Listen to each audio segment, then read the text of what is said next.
Hey everyone, Kelly Dean Allen here. So then, which riff could this young fella be speaking of? The riff that launched 1,000 punk garage rock bands. Well, to be fair and honest, this assertion could apply to a whole host of driving riffs from the late 60s, early 70s. But in my opinion, this one in particular stands out as being a damned important one. Now, as to which riff and song this is, think early 70s punk Beach Boys, and it'll get you pretty close. So then, now that you are thinking punk Beach Boys, the first band that would come to mind for most people would be the Ramones. However, the Ramones didn't come around until about 4 years after this track's release. Yet it is impossible not to hear its massive influence on the Ramones' music, as they pretty much took this 1972 riff and made it the core of their entire sound. Glenn Matlock of the Sex Pistols has also cited this riff and track as a major influence on that band's punk style and sound as well. So then, can you guess which riff it is at this point? Maybe you're ready to hear it. Let's check it out. It goes a little something like this.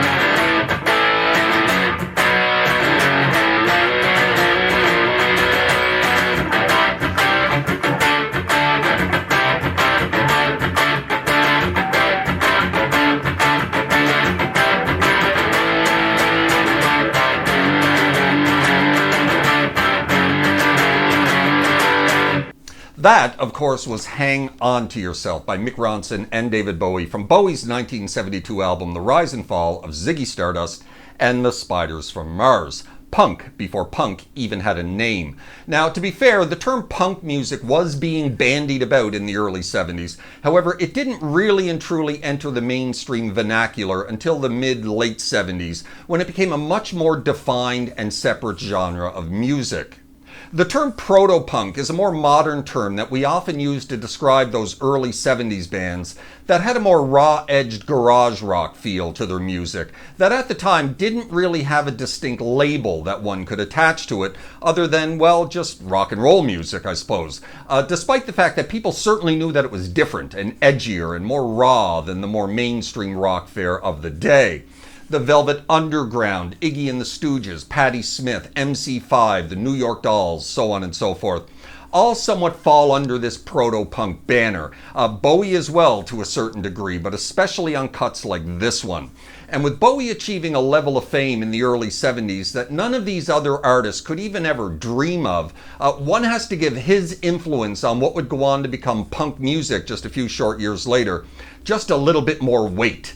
Because frankly, he was exposing this raw and edgy sound, the likes of which is found on this track, and elsewhere on this album for that matter, to a hell of a lot more people at the time than any of these other bands that I previously mentioned. Bowie's music simply had a much greater worldwide reach because of his fame.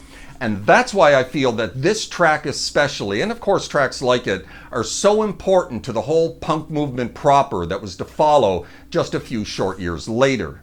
So then, with that said, now, as an added bonus, I'm going to show you guys how to play it, yeah? So go grab your guitar, get ready to learn this fantastic and important, like I said, early garage / punk rock riff from Mick Ronson and David Bowie. Let's close in. Good then, Hang On To Yourself, Mick Ronson and David Bowie. We are in standard tuning for this little mini tutorial, and we're just using lots of power chords, lots of downstrokes, of course. We do grab a F-sharp minor chord at one point. Well, we do grab a couple of more major chords as well. But it starts with a D power chord here at the 5th fret position, 3-finger power chord, and you're just going to back it up to C. And then we're going to start doing these slides, and this is what gives it the punkiness, right? These slides from an F-sharp power chord into a G power chord.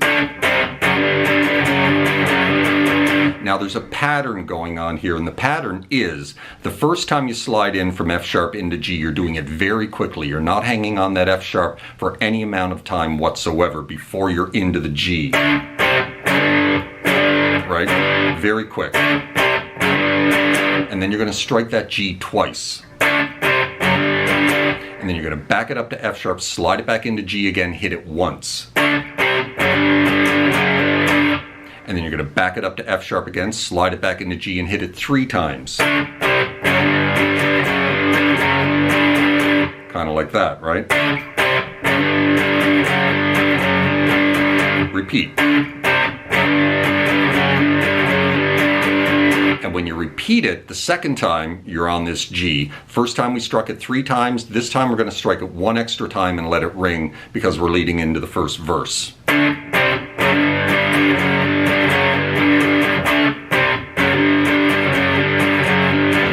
4, let it ring, and then we drop into the first verse. And here's where we're getting into our more of an F sharp minor, right? We're getting all the way down to the G string here. F sharp minor, hit it twice, down to an A power chord, into a B power chord. Each chord struck twice. Little mutes in between as well. Now quick F sharp and then down to A again, before moving into more slides. Exact same pattern that we were using before, but now we're sliding from an A sharp power chord into a B power chord.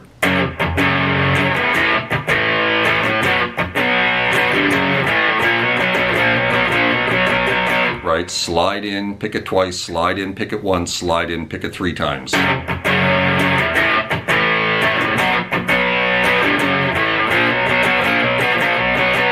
And you repeat.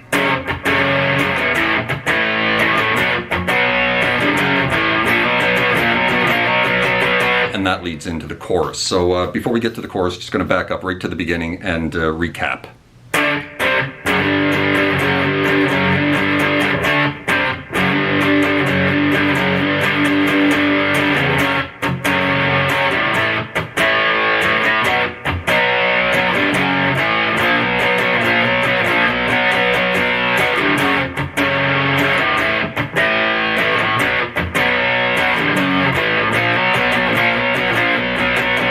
Now we're into the chorus. Now there's a bit of a timing shift leading into the chorus, and it's a little tricky to nail when you're first learning it, but once you get it, you get it.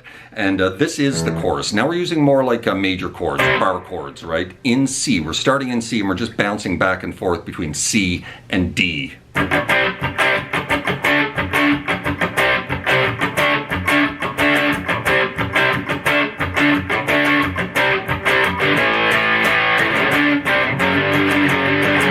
Before going back to the main riff, right? So we're starting with a little down up mute, and then we're going to strike this C major chord twice. And then we're going to move into D, but we're going to do a triple mute before we hit the D. Kind of like that, right? Back to C, triple mute before you hit it. And then we're going to go back into D and we're going to drop the mutes. We're just going to hit this D major chord 4 times, kind of like this.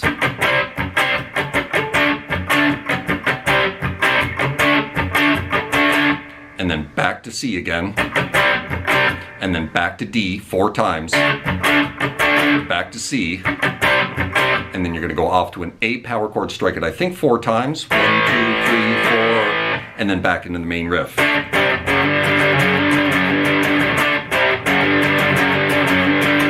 Right, so that's the chorus.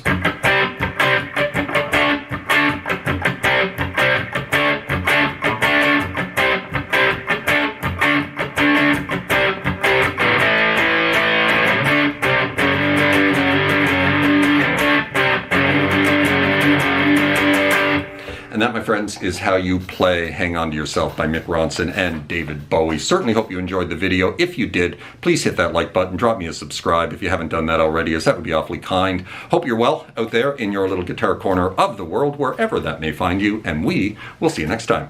Cheers.